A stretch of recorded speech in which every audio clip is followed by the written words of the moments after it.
Salam, terima kasih karena bersama dengan saya di Nazilin Unity Channel. Najib makin hampir bebas. Wow, ini hebat. Inilah ulasan yang paling kita tunggu-tunggu. Mahkamah benar titah agung didedah. Adakah persoalan ini akan membawa kepada pembebasan Najib dalam beberapa waktu terdekat ini? Ikuti terus ulasan ini, pasti ada banyak isu, banyak maklumat, dan banyak perkara yang tak pernah Anda dengar. Saya akan kupas satu persatu untuk Anda semua. Ini bukan kabar angin lagi. Mahkamah kini buka laluan untuk Najib Razak. Hari ini, satu keputusan besar telah pun diumumkan dan dibuat. Mahkamah Rayuan membenarkan permohonan Najib untuk hadir prosiding berkaitan titah tambahan yang di Pertuan Agong. Apa yang rakyat tahu? Apa yang rakyat perlu tahu? Najib bukan minta bebas sewenang-wenangnya. Beliau hanya mahu sesuatu yang ramai tak tahu, titah tambahan daripada Seri Paduka Baginda semasa proses pengampunan. Najib mendakwa ada arahan atau kenyataan tambahan dalam dokumen titah itu yang belum diumumkan kepada rakyat. Apa sebenarnya isinya? Wow, ini betul-betul saya pun tertanya-tanya. Apa sebenarnya isi tambahan yang ada dalam dokumen titah itu yang tidak pernah kita tahu? Tapi sebelum itu saya nak kongsikan dengan Anda semua. Ini terapi imun transfer factor for life. Ini adalah TF atau transfer factor, bukan ubat, tetapi terapi imun yang meningkatkan daya imun badan kita sehingga 400%. Transfer factor ini juga, terapi imun ini juga mendidik imun badan kita menjadi bijaksana sehingga ianya kuat daripada dalam melawan penyakit kita, menyembuhkan kita daripada penyakit dengan peningkatan daya imun badan kita. Produk ini bukan produk biasa-biasa.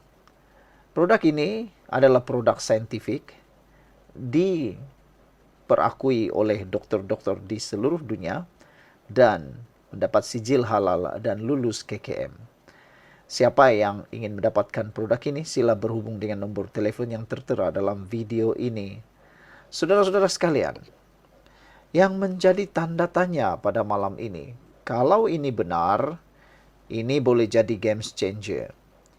Sabitan Najib mungkin boleh dikaji semula. Hukuman penjara boleh ditafsir semula. Atau lebih dahsyat, Najib boleh bebas lebih awal daripada jangkaan. Persoalan besar sekarang, apa sebenarnya terkandung dalam titah agung yang disembunyikan? Kenapa Najib begitu yakin mahu didedahkan dokumen itu di mahkamah? Dan kenapa kerajaannya nampaknya macam resah? Najib tersenyum keluar dari mahkamah. Rakyat mula tertanya, adakah ini langkah pertama ke arah pembebasan atau kebebasan penuh Najib Razak? Bosku bukan saja hidup, tapi makin hampir keluar dari jeraji besi dengan kehormatan. Sekarang Malaysia sedang perhati. Musuh politik makin gelisah. Najib pula mungkin kembali. Adakah dengan ini, dengan pengumuman daripada mahkamah sebentar tadi yang membenarkan Najib hadir dalam prosiding rayuan titah adendum ini, menjadi satu titik tolak kepada game changer terhadap Najib? Dan persoalan besar sekarang juga berulang. Apa sebenarnya yang terkandung dalam titah agung yang cuba disembunyikan itu? Kenapa Najib begitu yakin mahu dedahkan dokumen itu di mahkamah? Dan kenapa pula seakan-akan kerajaan nampaknya macam resah soal netizen? Sekian untuk kali ini. Jangan lupa tinggalkan komen Anda, tekan butang subscribe. Bye-bye. Salam sejahtera, terima kasih karena bersama dengan saya di Nazilin Unity Channel.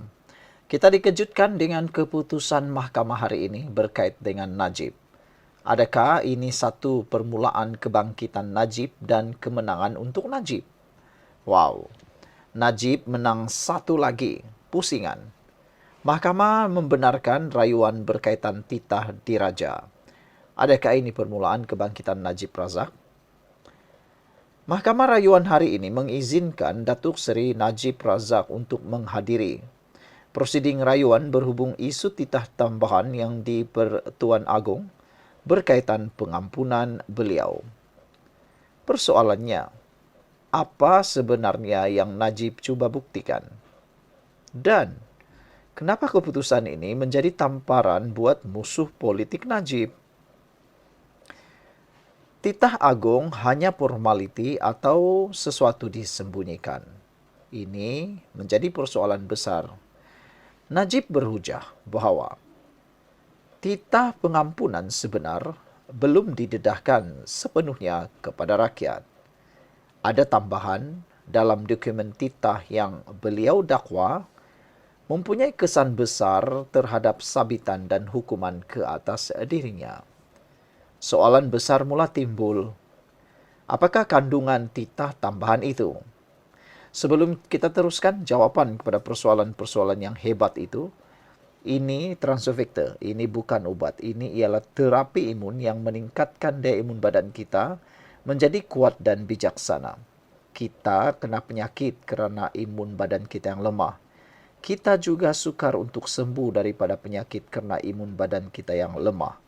Tapi dengan peningkatan daya imun badan yang kuat dan imun badan dididik menjadi bijaksana supaya tidak menyerang badan kita, kita boleh sembuh daripada pelbagai jenis penyakit dan paling penting kita dapat mencegah tubuh kita daripada mendapat pelbagai jenis penyakit atau masalah kesihatan.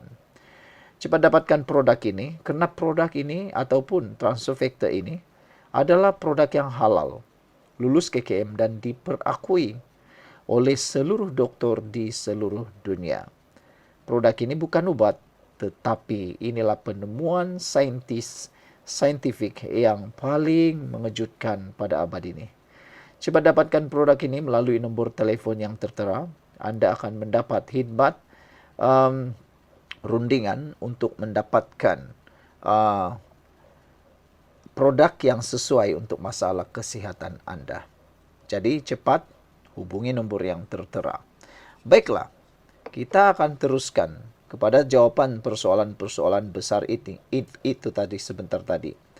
Apakah kandungan sebenar titah tambahan itu? Adakah ia bermaksud hukuman Najib sepatutnya sudah dibatalkan atau dikurangkan lebih awal? Dan kenapa perkara ini seperti mahu disembunyikan? Game changer untuk Najib. Dengan mahkamah membenarkan rayuan ini diteruskan, ramai mula melihat ini sebagai lampu hijau atau untuk strategi besar Najib.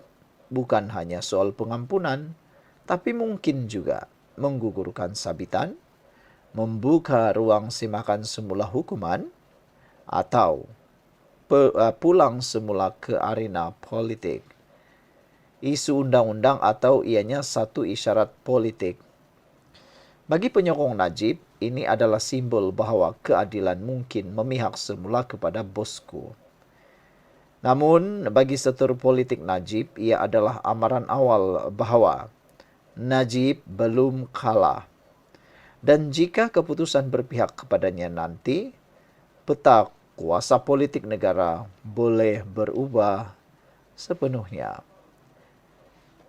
Sebagai kesimpulannya, Najib belum bebas tapi dia sudah mula membuka pintu keluar daripada penjara dengan satu demi satu keputusan mahkamah. Adakah ini permulaan kepada satu kebangkitan baru Najib? Adakah titah tambahan itu kunci rahsia pembebasan Najib? Dan yang paling penting, apakah Malaysia bersedia menerima kemunculan semula Najib Razak? Apa pula pendapat anda semua? Adakah Najib akan buat comeback? Ada orang kata, comeback is real. Sekian untuk kali ini. Jangan lupa tinggalkan komen anda. Salam sejahtera. Terima kasih karena bersama dengan saya di Nazilin Unity Channel. Paling mengejutkan kita hari ini apabila polis digesa menyiasat dakwaan Yusuf Rauda ejen Mossad. Wow, ini pasti menjadi buah mulut hangat dalam politik Malaysia. Manakan tidak saudara-saudara sekalian? Yusuf Raude diketahui mempunyai kaitan kes dengan Anwar Ibrahim, Perdana Menteri Malaysia. Baru-baru ini beliau telah pun dilepaskan daripada mahkamah. Namun demikian, polis ataupun AGC telah pun membuat rayuan untuk perkara tersebut. Polis hari ini digesa menyiasat dakwaan yang mengatakan Muhammad Yusuf Raude kemungkinan merupakan proksi atau ejen untuk agensi perisikan Israel Mossad. Beberapa NGO membuat gesaan itu susulan kenyataan bekas pembantu penyelidik kepada Perdana Menteri Anwar Ibrahim itu pada tahun 2017 yang menyokong kewujudan Israel serta penolakannya terhadap tuntutan negara Arab ke atas Baitul Muqaddis. Malaysia Gazette melaporkan dakwaan kumpulan itu bahawa kenyataan Yusuf masih boleh diakses di portal berita antarabangsa Israel berkenan. Saudara, sebelum saya teruskan ulasan kali ini, saya nak kongsi dengan anda semua. Ini terapi imun transfer factor for life. Ini bukan ubat. Ini ialah terapi imun yang meningkatkan daya imun badan kita sehingga 400% dan mendidik imun badan kita menjadi bijaksana. Dengan peningkatan daya imun badan dan imun badan kita dididik menjadi bijaksana, badan kita akan melawan penyakit dengan kuat. Imun badan dalam badan kita akan melawan penyakit dengan kuat dan bijaksana sehingga kita boleh jadi sembuh. Itu sebabnya produk ini diiktiraf oleh doktor-doktor di seluruh dunia, mendapat pengiktirafan KKM dan sijil halal. Produk ini bukan obat, tetapi ia adalah penemuan luar biasa sepanjang zaman dan membawa kebaikan kepada ramai orang. Cepat dapatkannya melalui nombor telefon yang tertera. Saudara-saudara, Ahli Sekretariat Nadi Gemilang Amal Zul Helmi Zainul dilaporkan berkata, perkara itu menimbulkan kebimbangan serius tentang kemungkinan campur tangan asing. Kami hadir untuk membuat laporan polis dan mendesak siasatan terhadap Yusuf Raude, katanya lagi. Adakah beliau sebenarnya ejen Mossad yang menyusup masuk ke dalam masyarakat Malaysia dengan membawa agenda asing, katanya. Negara itu, Israel, tidak pernah kita iktiraf, malah ditolak keras oleh majoriti rakyat Malaysia atas jenayah kemanusiaan yang dilakukannya terhadap rakyat Palestin, katanya, dipetik sebagai berkata di luar Ibu Pejabat Polis Daerah Dangwangi hari ini. Zulhilmi memberi amaran bahawa kenyataan itu bukan sahaja bersifat provokatif, malah mencadangkan kewujudan rangkaian tempatan yang bersimpati kepada rejim Zionis. Lebih mengejutkan apabila masih ada pemimpin politik dan peguam tempatan yang tampil membela beliau, katanya. Situasi ini seolah-olah kenyataan tersebut tidak menjadi satu masalah besar, tambahnya lagi. Laporan mereka dibuat 6 hari selepas Mahkamah Tinggi Kuala Lumpur membebaskan Yusuf daripada tuduhan mengedar dadah dan memiliki 2 pistol palsu. Jabatan Peguam Negara yang sejak itu memfailkan rayuan terhadap pembebasan itu, sebelum ini menggesa orang ramai berhenti membuat spekulasi dan menyebarkan fitnah di tengah-tengah desakan supaya Yusuf menyaman polis dan Kementerian Dalam Negeri. Menurut Malaysia Gazette, turut hadir Peguam Asyed Ali Sethi Alivi yang menasihatkan Yusuf supaya tidak membenarkan dirinya digunakan oleh kepentingan asing. Kalau benar apa yang anda perjuangkan berdiri atas kaki sendiri, jangan jadi alat sesiapa, apatah lagi kepada negara yang menindas dan membunuh rakyat Palestin. Itu sahaja nasihat saya, katanya. 6 wakil daripada NGO berbeza hadir untuk membuat laporan polis. Sekiranya benar Yusuf Raude bertindak sebagai ejen atau proksi Israel, kita tidak boleh berdiam diri. PDRM perlu bertindak segera, kata mereka. Kumpulan itu menegaskan bahawa laporan itu bertujuan untuk bukan bertujuan. Kumpulan itu menegaskan bahawa laporan itu bukan bertujuan untuk memfitnah Yusuf, tetapi difailkan bagi mempertahankan kedaulatan negara dan selaras dengan sentimen rakyat Malaysia yang terus bersama Palestin. Sekian untuk kali ini. Jangan lupa tinggalkan komen anda. Salam sejahtera, terima kasih karena bersama dengan saya di Nazilin Unity Channel. Yang mengejutkan kita ialah selama ini orang tanya saya, apa yang akan jadi dengan Rafizi Ramli? Adakah beliau akan terus diam atau beliau akan membuat sesuatu perkara yang lebih besar, yaitu membentuk parti baru? Benarkah jangkaan dan ramalan bahwa Rafizi, Khairi, dan Nick Nazmi akan bergabung membentuk parti yang baru? Kalau ini benar, ini adalah satu berita yang mungkin baik bagi ramai orang, tapi mungkin juga satu tamparan padu maut kepada orang yang lain. Seorang ahli Majlis Kerja Tertinggi AMNO, MKT AMNO, mencadangkan agar bekas pemimpin AMNO seperti Khairi Jamaluddin, ahli Parlimen PKR Rafizi Ramli, dan beberapa yang lain membentuk sebuah parti politik baru. Kata mereka, bagus juga jika Rafizi, Khairi Jamaluddin KJ, Nick Nazmi, Nick Ahmad, Sahril Hamdan, Akmal Nasir, Syed Saddiq Syed Abdurrahman, Wan Saiful Wanjan, dan Larry Sheng bergabung dalam satu parti baru. Wow, nama-nama besar ini semuanya boleh kata generasi muda. Adakah dengan bergabungnya generasi muda kepimpinan yang bertenaga ini akan membentuk satu parti yang boleh mengancam, menimbulkan, dan boleh membuat gelombang baru dalam dunia politik Malaysia? Adakah ini jajaran baru yang dimaksudkan oleh para penganalisis politik? Sebelum itu, saudara-saudara, saya nak perkenalkan kepada Anda semua. Ini Transfactor for Life. Ini bukan obat. Ini ialah molekul imun yang membantu meningkatkan daya imun badan kita sehingga 400%. Secara ringkasnya, kita mudah kena penyakit, dan kita sukar untuk sembuh karena imun badan kita yang lemah dan menjadi bodoh. Dengan peningkatan daya imun badan kita yang kuat, dan dengan imun badan kita dididik menjadi bijaksana, kita akan melawan penyakit itu daripada dalam dan kita boleh sembuh. Ingat, ini bukan obat. Produk ini lulus KKM, halal, dan diperakui oleh semua dokter di seluruh dunia. Cepat dapatkannya melalui nombor telefon yang tertera. Jangan tunggu sampai sudah melarat, barulah kita bertindak. Mungkin ini masanya untuk Anda beralih kepada kesehatan yang lebih baik.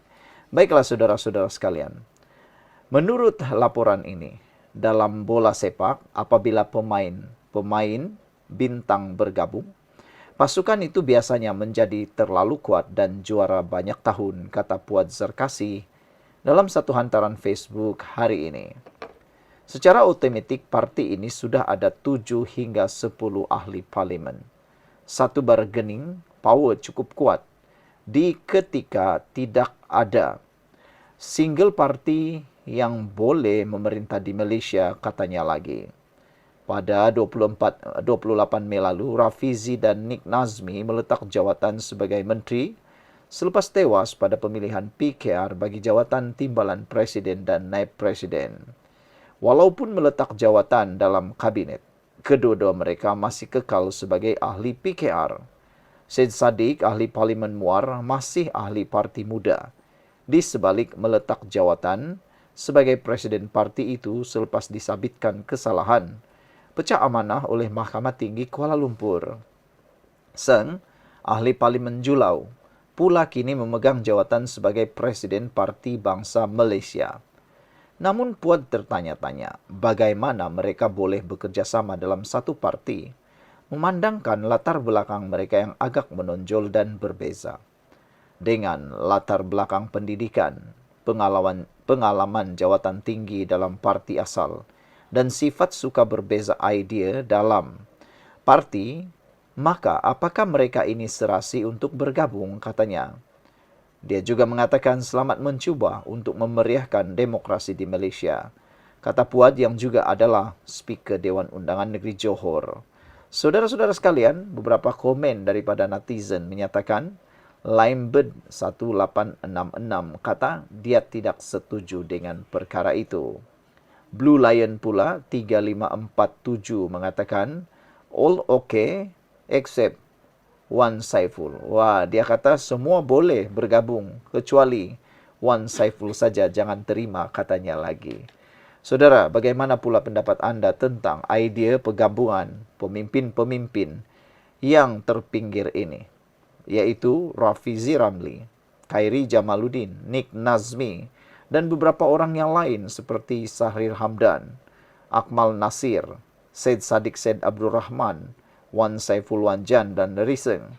Sudah tentu kalau mereka bergabung, mereka pasti sudah mempunyai 10 kerusiah parlimen, kata Puad Zarkasi.